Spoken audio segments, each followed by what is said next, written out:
breaking news, guys. Let's get into it. The coaching search is over. We'll dive into it after a quick word from the Monsters. The Lake Erie Monsters are back for one weekend only on January 30th and 31st at Rocket Arena. It starts with a 1-2-3 Friday and a Battle Together t-shirt giveaway courtesy of True North Convenience Stores for the first 5,000 fans. Then on Saturday, the first 8,000 receive a Zach Wienerski bobblehead courtesy of the Cleveland Museum of Natural History. Enjoy returning players, themed jerseys, Calder Cup photo opportunities, and more on this step back in time to 2016. Tickets are on sale now at clevelandmonsters.com. Watch the Cleveland Monsters. It's a better product than the Cleveland Browns. We know that. The Cleveland Browns, guys, have done the unthinkable, the unbelievable. They've hired Todd Monken, the last guy on everybody's list. Yep. No other team in the history of the NFL has been interested in hiring him as a head coach. He's how old, Mike? Turned 60 in 2 weeks. He turned 60 in 2 weeks. He's been described as a grumpier Kevin Stefanski. G. Bush, Browns apologist. I don't answer the Browns apologist. I'm President of the Kool-Aid Mafia. Yeah, Leader man. of the Kool-Aid Mafia. I did. Todd Monken. What say you? I didn't see this one coming. I ain't see it. Boys and girls, listen, I told you, crystal ball, I said, man, I did not see this coming. I did see if Jim Schwartz got the position, I thought he may pivot and they may make him the offensive coordinator.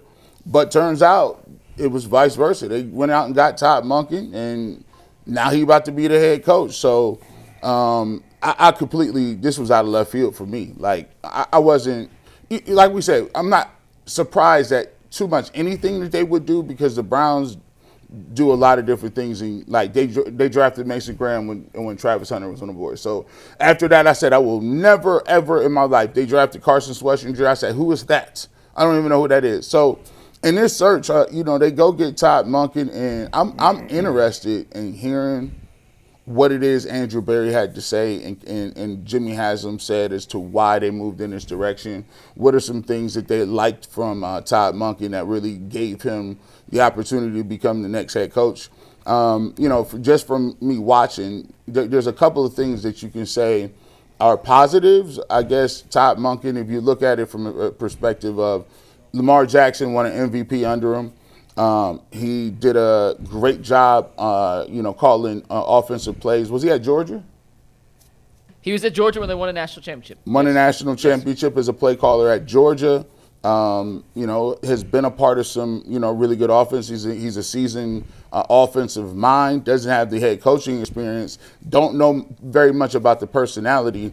But if you look at it offensively speaking, he does have some things to write home about. I know people in Baltimore talk about him not giving Derrick Henry the ball at the end of the game and doing things like that. Don't worry, we'll be on him too if he decides to just fumble that bag.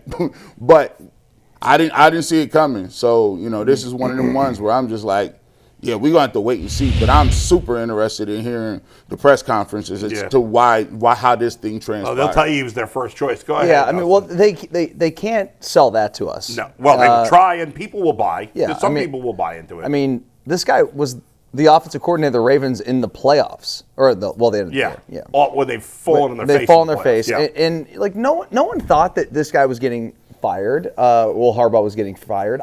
Look, I'm not going to be overly critical about the hire because I said that from day one. Like, no matter who they hire, I'm not going to go over the top crazy, like happy or sad. Going to give it some time. I've had a few interactions with Todd Monken. He is a very diet vanilla guy. Like, he's not a huge personality, which doesn't mean that he will be a bad coach. I mean, he's been coaching forever. It's just a little head scratching, guys, because you fired Kevin Stefanski, who's, the winningest coach since you've been back, and that doesn't really mean anything. But are we sure that this is better? I don't know that we can say that today. Yeah. Now, once the season starts, preseason, sure. Whatever. Obviously, we're going to give him a chance. I'm not going to say there's no chance. No. On today, this is beyond embarrassing. The Browns is the Browns. That expression was used. There's no more perfect summary for that. First of all, if I'm Jim Schwartz, I'm out of here. I'm gone. This is to me, this is the biggest slap in the face to Jim Schwartz. At least if they hired a young guy, if you're the Browns, you could set. And maybe I'm wrong. Maybe he has a good relationship with Monken. Maybe he wants to stay. Real quick, Schefter did tweet out, and I just want to mention this. Yeah. And Mary Kay put it in her article too. There's a good chance Schwartz stays on as DC. Okay. Interesting. Okay. So maybe it doesn't matter. If I were Schwartz, I'd be highly insulted by this because at least with the young guy, you could sell. Hey, we want a coach that can be the head coach for a long time. Jim Schwartz is still under contract to Cleveland. The team wants him. That's a big difference from what you said, Mike. Mary Kay said the same. I'll read exactly what Mary Kay said. Okay, because that doesn't mean he wants to stay. That means the Browns want him to stay. That means the Browns may, And by the way, if he wants to leave, some team can offer him assistant head coach, and he could get out with a promotion. Mary Kay's words were, he will try his hardest, and you're right, I actually misinterpreted. He will try his hardest to keep Jim Schwartz, one of the other Browns finalists, as his defensive coordinator. So I read that wrong. Both of those things are not saying. If I'm Jim Schwartz, so now, for all the fans that wanted Jim Schwartz to stay or Jim Schwartz to be head coach, almost everybody wanted one or the other. And now, and maybe he's going to be here. Who knows? But I think with this hire, it's your best chance of losing him. Because, again, with a young guy, you could sell it. Yeah. Todd Monken's an old guy. Todd Monken, nobody. When's the last time somebody even interviewed him for a head coaching job besides the Browns? I'll do my research. Give me 2 minutes. I mean, I'm sure it's happened over the years, but the last few years, I don't remember Todd Monken being interviewed. No, he's almost in 60. He's 60 years old. He's been a coordinator for 1,000,000 years. Nobody's ever wanted him as a head coach. Now again, I reached out to somebody, and let me see before I say anything. I'm trying to get a clear answer. I probably should have reached out to this person earlier, but I'm trying to find out what the truth is. Did Todd Monken and Lamar Jackson really have a beef? Because for all of you who want Shedeur Sanders to be the quarterback, this does not signal to me that they're interested in sticking with Shedeur Sanders. I could certainly be wrong, but that's not what it also signals to me that the Browns feel like we're going to suck the next couple of years anyway. Let's hire a coach that can be a veteran, hold steady, and then we fire him in 2 years for the real coach. I hate that was my first thought with this too. Shedeur? They got the dome coming in a couple years. It feels like the placeholder until you get your staff and your team in place for the dome, which sucks to even think could be a possibility. But the only thing I'll say against that, and I just brought it up, is, well, then why didn't they just hire Jim Schwartz if that was it? Or keep Kevin for another year or two. This is baffling to me. I hate it. Again, I'm going to give him a clean slate after today and give him a chance. But on today, I didn't like the idea of hiring Jim Schwartz, but I would have liked it more than this. I don't read into it about the hire. I don't know how hiring Monken has anything to do with whether or not they like Shedeur Sanders or not. Yeah, I was going to say, why do you guys think that this would signal that they're not going to? Because if he didn't get along with Lamar, yes, how does that mean he won't get along with Shedeur? The Ravens were reportedly interested in Shedeur in the draft too, and Monken was the OC. So that actually, I think, we don't know if that's true either, but it could be because Lamar Jackson, like Shedeur Sanders, obviously not the same kind of players. Lamar Jackson's a way more talented, better player, but they're both non-traditional quarterbacks in a way. Like Shedeur at his best is. He plays his best football out of rhythm, right? Or at least he has to this point in his career. I don't know. I think Lamar Jackson is a well-rounded quarterback. He can throw, he can run, he can do a lot of things. I think he's just dynamic. I wouldn't say that Shedeur's game is the same as Lamar Jackson's. I'm not saying it's the same. It's not the same at all. It's just non-traditional. Lamar Jackson's game is non-traditional. That doesn't mean it's not good. Non-traditional doesn't mean bad. I wouldn't say, I guess. Nobody else can run like Lamar Jackson. Nobody. It's not traditional because most players aren't the athlete that he is. I mean, Josh Allen runs. Jalen Hurts runs. You think there's a lot Jaden Daniels runs. There's no quarterback like Lamar Jackson. No, but there's a bunch of people that can either do run or pass. They still excel at both. I think more than that, not right now, the norm is guys who can move rather than guys who are traditional. I can't move. I'm Kirk Cousins. I stand back there like a statue. But Lamar Jackson is one of one. I mean, this past year he didn't really run, and we'll see going forward. He was hurt this year. But he's been one of one. You're taking this as if it's some sort of insult. No, It's I'm not an insult. No, it's no insult. I'm just what I'm Josh saying. Allen has a different type of game than I would actually say. Josh Allen is a non-traditional quarterback too. I think that's that's a sidebar. Okay, But I fine. do think Maybe that, I'm wrong about the Shedeur Sanders angle of this. I think like he's gonna come in. The thing that I would give him credit for is I watched Georgia a ton in college, and Dustin, I know you watched them a lot too. Georgia has a very diverse offense. They do some things. They run the football. He's had good offenses, especially Lamar Jackson was MVP while he was there. I mean, but Lamar Jackson was MVP before he was there too. Hey, but if he was there, He had his best season really before he was there. well, but I'm not. he didn't develop Lamar Jackson. I'm not. I'm just saying, but Yeah. he could have regressed Lamar Jackson. There's been plenty of times where people go somewhere and you inherit a quarterback and it don't look as good as it used to other places. I just got to give him credit for having the status quo. If Lamar was good before I got here, what did I do when he got here? Well, he won an MVP when I was here. So, his offensive mind is something that you can't knock or diminish. I just think he just wasn't a name that a lot of people were expecting. I totally disagree, by the way, that you can't knock. The Ravens' offensive game plans under him in the playoffs have been arguably the worst in the entire league. How could you argue that? They've gone away from Derrick Henry. They've been pass happy. You know this, G. They've been pass happy in the playoffs. I say this. Yeah. The same way Kevin Stefanski got hired. Yeah. He came with some baggage. They hired Kevin Stefanski in Atlanta. Came with no baggage, Kevin Stefanski. There was no baggage. Play calling baggage? There was no play calling baggage. What play calling baggage? He didn't have a bag. His play calling was terrible. His playbook was trash. What do you mean? No, it wasn't. There was no baggage. We didn't talk about that at all. Nobody talked about how bad Kevin Stefanski's playbook was. No, he had been a OC for 1 year. No, I'm talking about while Stefanski was here. Oh, but what does that have to do with anything? Well, what I'm saying is he didn't have any baggage coming in like this guy So does. what I'm saying is, Yeah. everywhere you go, if you're at another stop with another Yeah. team, obviously there's some things that you did to get fired. Somebody else was like, hey, they fired you, but we saw the good in you. Let's bring you Right. to Atlanta. So the same can go for Todd Monken. Right, but the difference is Todd Monken got fired by a good franchise.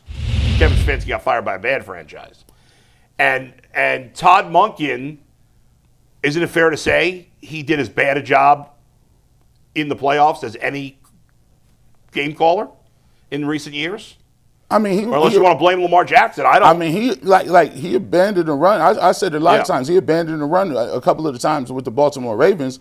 I'm not sitting here putting the cape on for Todd Monken. All I'm Yeah. saying is, I'm trying to extrapolate and think what they was thinking of when they went ahead and drafted him, or went ahead and put him on the roster and say he was a head coach. I don't know why they picked him or how he got to the top of the food chain. So for me, I'm just interested in seeing what come out afterwards, so we can see. Because to me, I think it will be super interesting because you do have Jim Schwartz, and he interviewed twice. And if Jim Schwartz is still going to be on that roster, then evidently he had to have known that they were going in a different direction. All right, what do you guys think about this? 2019, article from The Athletic. Zach Jackson wrote this. Speaking of disgruntled offensive coordinators, Todd Monken's one season with the Browns was a disaster. Monken had the offensive coordinator title, but Kitchens called the plays, and it was clear Kitchens and Monken were never on the same page. Multiple sources told The Athletic that late in the season, Monken would spend time on the field before games telling opposing coaches how bad things were with the Browns, calling the team a total mess, and saying that Kitchens' Sunday play calling generally steered away from most things that had been in the game plan from Wednesday to Saturday. Does that make you happy? Can you read the beginning of that again? And Zach's coming on at about 11:45. Yeah, we'll ask Zach so about we'll it. ask Zach about Give me that one more time. Speaking of disgruntled offensive coordinators, Todd Monken's one season at the Browns offensive coordinator. Right. Him and Kitchens didn't get along. But multiple sources told The Athletic that late in the season, Monken would spend time on the field before games telling opposing coaches how bad things were with the Browns. You hired that guy back? I'm just saying. Wow. That's kind of nuts. No, that's why it worked. Zach This Jackson. was Zach's article. I'll send it to you. All right. Oh, that's why it worked. We got to hear from that. We got So- to hear from that. What's Wow. going on? Did a little research, Bull. Yeah. I can't find the exact teams he interviewed with. However, Ian Rappaport tweeted this out on January 6th of this year. Sources, Ravens offensive coordinators received a request to be interviewed for the Browns head coaching job. He received multiple requests last year, should again this season. He did interview for the Michigan head coach opening, which ended up going to Kyle Whittingham of Utah. I wanted to ask you guys this. Darryl Ryder, a friend of the show, tweeted this out. Darryl is not. I love Dustin and I and G all know Darryl and love him. He's not a friend of the Well, show. he's a friend of the people of the Because show. nobody from the fan is Comes allowed on. to be a friend of Friend the of show. the people of the show. All right, friend of the people. He tweeted this out. Yeah. I'm curious what your guys' take Yeah. on it is. Daryl said, and I quote, "This is just my take," a.k.a. Daryl. "Ownership wants Jim Schwartz. Andrew Berry wants Nate Shieldhouse, and keeping Todd Monken a finalist calms the narrative and gives cover for a disagreement between ownership and the top football executive. Just my opinion." Nah, I think Daryl's wrong there. This is not an Andrew. There's no way Andrew Berry made this hire. I will not believe that, no matter who tells me why. So I don't believe you. Who made the hire? You think Andrew Berry, the nerd GM, which I love. I say that with love, even though I think he's terrible at his job. But I like nerds. I'm pro nerd. You think he decided that a team that pays attention to analytics more than any other, this has been reported multiple times, anybody within the organization knows this, they're obsessed with the data, that he thought Todd Monken was, the data's telling him Todd Monken's the best choice? By the way, I got a text. I asked somebody who would know. I said, Adam, what if no one else wanted the job? well, wouldn't Jim Schwartz want it? I don't know. Yeah. I mean, anyway, let me just read this before we go on. I asked somebody that would know. I said, "What's the reality? Did Monken and Lamar Jackson, was it real, a beef between them, or is it baloney?" And the person said, "Monken is very straightforward," which I actually like. That's a positive to me. Maybe that rubbed Lamar Jackson the wrong way, because if he was critical, I don't know. This person says it's more BS than real, but not completely BS. But I also believe coaches and players aren't supposed to be best friends. That's what I was told. So there you go. So I sit there, I'm trying to put myself in their position and see where they was thinking about the rationale, because we won't know until they come out and tell us. So I'm looking at it from this perspective. You got Shieldhouse, you got Udinski. You don't know how they felt about Shieldhouse and a guy being a first-time head coach and skipping multiple tiers. So maybe we were just high on some of the young guys because their names and they got a little juice to them, right? So when you go and you say, okay, well, those guys, I'm not comfortable, especially as they go through the interview process, some things might came up and say, I'm not comfortable giving the keys to the castle to one of the young dudes. So now you go back and look and say, we got Jim Schwartz and we got Todd Monken. Out of all the other veteran coaches out there, the Mike McCarthys of the world, or I'd rather have Mike McCarthy, and I don't like him. I'd rather have Anthony Lynn. So we don't know if he might still be on the staff. I don't know. But here's where I'm going with it. If you make Jim Schwartz the head coach, right? That's a defensive-minded head coach, right? And you still would have the dividends of him having buy-in from the defensive side of football, right? But if you don't make him the head coach and somehow you keep him on staff, you still keep all of the benefits. There's all the benefits and not really much downside. He's still the defensive coordinator. You'll still have buy-in on the defensive side of the football. I think if you splitting hairs and you're going between Todd Monken, not to say I agree with it, but if you're going with Todd Monken, you're doing it because you want somebody that you feel is a person that is a person that's going to coach up guys, and they do want him to be very direct. They want him to be very direct and hands-on with the quarterback room, and they need a little bit of discipline in that room in terms of getting those guys up to speed and making him have an idea of what he wants to see. Plus the fact that you got Shedeur Sanders, you got Dylan Gabriel, even Deshaun Watson. You know, some of the things that they do best in throwing the football came in college. College game plans is completely different from pros. He has an experience and track record of being able to relate to college guys. He won a national championship as a play caller.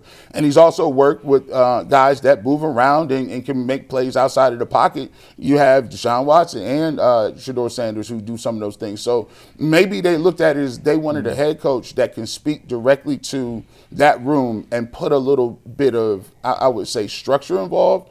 So that's why they went with an offensive guy with some experience rather than a defensive guy, especially if you can keep Jim Schwartz and you still have the added bonus of him having a top-ranked defense and they know what to do over there. Wouldn't you think, guys, that you'd want to know Jim Schwartz's thoughts before this is done? Like maybe the Browns have. Like wouldn't you run it by him?